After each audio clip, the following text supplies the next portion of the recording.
Hey there, I'm Bryce Bushman, and this is my presentation on the elderly in disaster. Hope you enjoy it. I chose the color gray because I felt like it fit the topic at hand. Most elderly have some sort of gray hair on them, so I figured, why not?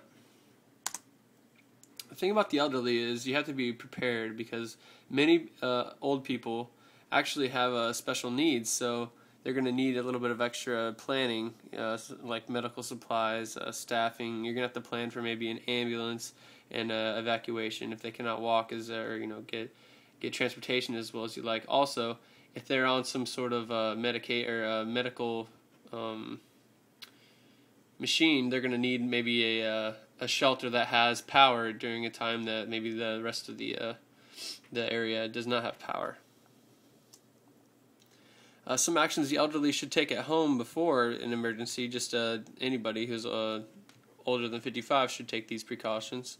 They should assemble a disaster supplies kit. Make sure emergency contact is available, so when there's an emergency, you can call on them. Plan for transportation and find safe places in the home for emergencies such as like tornadoes and hurricanes. Post the emergency phone numbers near the phone so that way they're readily available. In addition to the resources needed, have providers of those resources aware so that way they're when you are in danger or whatever, the people that can provide the resources for the elderly know that they actually need them. 55 and up communities, are they beneficial or problematic? I think they could be both. Problematic because many households that may require special needs. You have cluttering, evacuation problems. If you think about it, communities such as the Villages, which is like one of the largest 55 and up communities in the world, what's going to happen if there's a hurricane that goes right through there? I'm sure there's several people that actually need special needs. It's going to be a lot of cluttering, a lot of confusion, and it could be problematic. However, they could also be beneficial because the more elderly in the area, the more support around the community. You have more readily available resources, and plans are established in case of a disaster. This sign is a pretty good example because I'm sure that in a normal neighborhood there's not going to be any sign relative to this. Yet in an elderly community there are going to be. I actually live 10 minutes near the Villages, and when I go through there to go shopping or whatever, I see several signs like this and like golf cart awareness because every single elderly person in the Villages owns a golf cart for some apparent reason.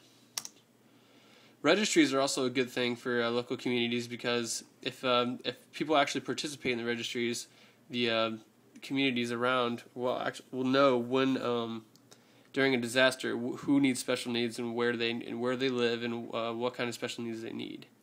The registry at the bottom, the Special Population Information Registry, was made by our very own Professor Dilling in 2009, and it's the same type of registry for other people with special needs, not just the elderly, anybody with special needs, whether it's a disability or a mental disability.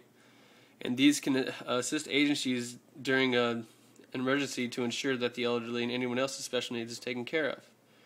Now, there are problems with this, like there's different types of forms and there's different, not everybody is using them, but if they are readily used, it can be very beneficial. Here are some of my sources, and I hope you enjoyed my presentation.